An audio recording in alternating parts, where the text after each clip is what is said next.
チャンネルです。今回の動画ではニューヨークの治安のリアルをお話ししたいと思います。以前からたくさんリクエストをいただいていて、私もニューヨークに住んで1年が経ちましたので、私の実体験を踏まえてお話ししたいと思います。ニューヨークは世界一の都市と言われているんですけど、治安はめちゃくちゃ悪いです。ニューヨークに来て最初に思った印象が、発展途上国に来たのでは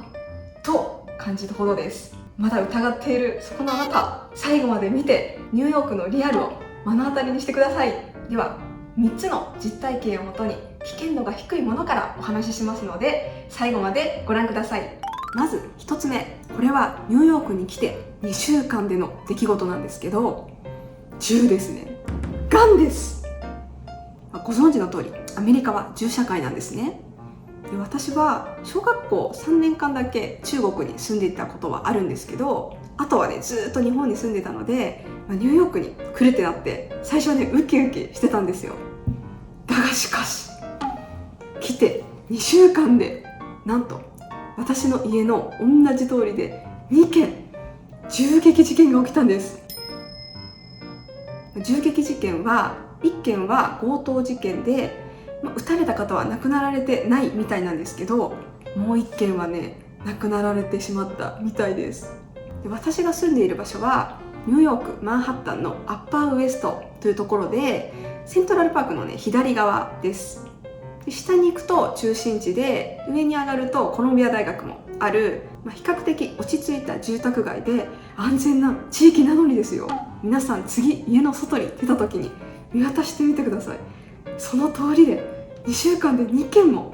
銃撃事件があったなんて思ったら恐ろしくないですか？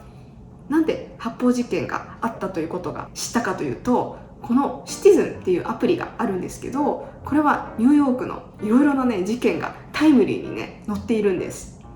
でもね、正直これを見てるともうありとあらゆるところでもう高頻度で事件が起きてるので、怖くなってもう外出れなくなっちゃうんですよ、見てると。なので最近はねもう削除してます。ただ観光に来る方は情報収集の一つとして危険なところを避けるという意味で入れてもいいかと思います。いや、ニューヨークに来て最初の2週間でねこんなことがあって、なんて恐ろしいところに来てしまったんだと思いましたね。今までは日本の治安が当たり前だと思っていたので、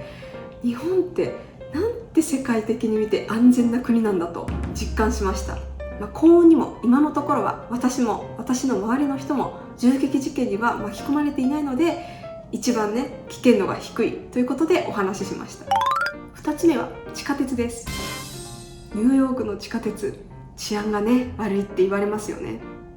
私も実際1回地下鉄で事件に巻き込まれました。その時はお友達3人とお出かけをしていて、3人で地下鉄に乗りました。たまたまその車両は人がね全然いなくて、平日だからかな、座れてラッキーって思って乗ったんですけど、で電車が発車するじゃないですか。そしたらね視界の隅から男性が近づいてくるのがねなんとなく分かったんです。で、なんだろうと思ってふっと見たら、なんと下半身が露出してたんですね。もうスッポンポン、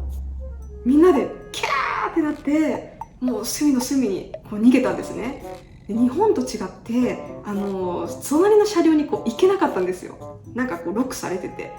でもうやだやだと思ってだんだん近づいてきて、実際に触られるとかはなかったんですけど、なんかニヤニヤしてねこっちの方に近づいてきて、そういう方って多分見られたりそういう反応をされるのが嬉しいんだと思うんですよ。だからねすごいニヤニヤしてて、もうこっちからしてみたらもう不気味で気持ち悪いし、もう本当にゾッとして、でやっと次の駅に着いて、もう車両からバーって出て、もう隣の車両に逃げて事なきを得たんですけど、隣の車両はそこそこ人がいて、みんなねそこの車両を避けて違う車両に乗ってたんだなっていうことが分かりました。だから地下鉄に乗る前に人がいない車両っていうのは皆さん注意した方がいいです。もう何かおかしいことがあるかもしれないです。この話をねこっちの友達にしたら、もう笑いながらそれよくあるよと言われて、っていうね、日本じゃね、もう露出狂、電車現るみたいなもう事件になっちゃいますよね。テレビに載るぐらいだと思うんですけど、日本ではね、ありえないことがニューヨークでは当たり前に起きているっていう、ちょっとカルチャーショックすぎますね。はい。あとニューヨークの地下鉄といえば他にも物乞いがすごく多いんです。いろいろこう芸を見せてお金をくださいっていう人もいれば、もう本当にボロボロの服を着てもうお願いしますって言ってる人もいれば、様々なんですけど、でアメリカはね、結構そういう方に対してみんなお金をねあげる人もいるんですよ。それは結構びっくりで、優しいといえばね、優しい行動かもしれませんが、お金をねこうあげるから物乞いの方がねいなくならないんですね。あとはこっちの電車は24時間運行してるんですね。なのでホームレスの人がね、もう寒い夜とかにもねずっといるわけですよ。特に冬なんかは電車は暖房効いてるので、もう外いるよりね暖かいから溜まってるんですね。ある意味ホームレスの方に優しい環境になってしまっています。3つ目、最後は暴力事件です。これは私というより私の友達に実際に起きた事件なんですけど、友達はタイムズスクエアの駅の階段を降りている時に、階段をね登ってきた人に突然殴られたみたいなんです。とにかくホームレスより怖いのが精神異常者なんですね。ニューヨークはコロナの時になんと精神病棟に入っていた人を解放してしまったみたいなんです。ニューヨークはコロナの時はもう世界の終わりみたいな感じで、そんな状況だったので、精神病棟も通常には運営できないし、病棟でコロナが流行ってもいけないので、と精神異常者の方をねもうこの世に放ってしまったわけです。あとはニューヨークは大麻が違法じゃないので、もうねそこら辺にねちょっと頭がいっちゃってる人とかラリってる人がねもういるわけですよ。でその友達も殴られた時にその人に私の子供を見て笑っただろっていうようなことを言われたらしくて、お友達はね全くその人のことも見てないし、そもそもその人にね子供がいたかもね定かではないんですけど、なんか幻覚が見えてたんでしょうね、きっとその人には。一応警察にも相談したらしいんですけど、もうニューヨークではねそういうね精神異常者の方がそういうことを暴力をするっていうのはありふれたことなので、まともに取り合ってくれなかったようです。いやーもう想像してみてください。日本のね渋谷とか新宿とかでこういう暴力事件がねもう頻繁に当たり前に起きてるっていう、信じられませんね。本当ニューヨークでね道を歩くときはなるべく誰かと一緒に歩いたり早歩きをしたり、とにかくね周りをこうキョロキョロ見て注意して歩くことをお勧めします。以上いかがだったでしょうか。ニューヨークというねキラキラしたイメージがあるんですけど、その裏のねリアルな部分をお届けできていたら嬉しいです。とは言っても実際に来てみないとねわからないんですよね、治安のところは。私も来るまでは治安が悪いとは聞いてたんですけど、いやーでも世界一の都市だしそこまでじゃないでしょうと思ってたけど、実際はねやっぱりね治安悪いなと思いましたね。なんでこんなに治安が悪いかを考えた時に、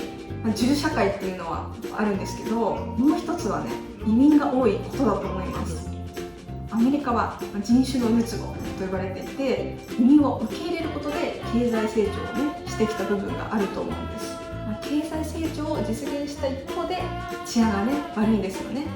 日本も移民を受け入れていくっていう方向にあると思いますが、日本はもうね治安よく安全な国でねあり続けてほしいです。いろいろと暗い話をしてしまったんですけれども、世界第一の都市だけあってね活気もあったり、博物館、美術館、セントラルパークとかいろいろもちろん見どころもたくさんあるところではございます。私はねちょっと貧乏駐在妻なので全然使えないんですけど、交通手段 Uber をね使って安全に過ごすこともできますし、